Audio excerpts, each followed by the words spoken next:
Monsieur le Président,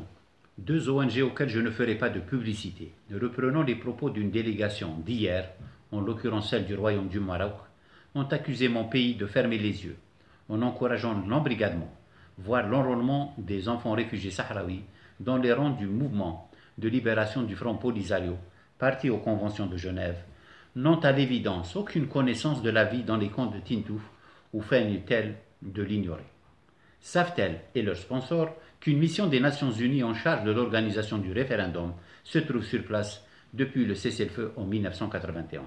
Savent-elles que plus d'une vingtaine d'ONG européennes chargées de mettre en œuvre des programmes humanitaires financés par la Commission de Bruxelles sont présentes depuis plus de 25 ans? Enfin, et pas des moindres, et s'ils ont su leur invraisemblable déclaration, les agences des Nations Unies, le Haut Commissariat aux réfugiés, le Programme alimentaire mondial, l'Organisation mondiale de la santé et l'UNICEF, qui supervisent la mise en œuvre de leur mandat dans les camps, seraient complices par leur silence de cette pratique. Il s'agit là d'une insulte à l'endroit de tous ces personnels des Nations Unies et la société civile internationale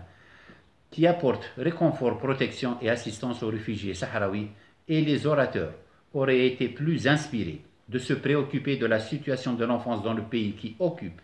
illégalement le territoire du Sahara occidental, comme l'illustrent les données fiables sur l'analphabétisme, la malnutrition, le travail forcé et les honteuses pratiques dont est sujet l'enfance.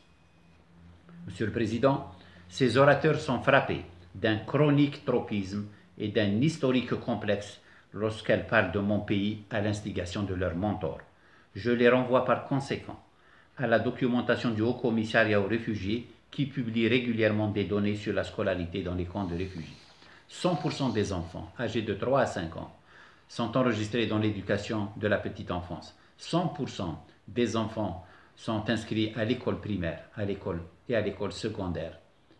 Pour conclure, Monsieur le Président, ces orateurs portent atteinte au noble travail des ONG parce qu'au lieu de s'interroger sur la cause qui a produit la situation que la population du Sahara occidental soit devenue réfugiée en Algérie et ailleurs,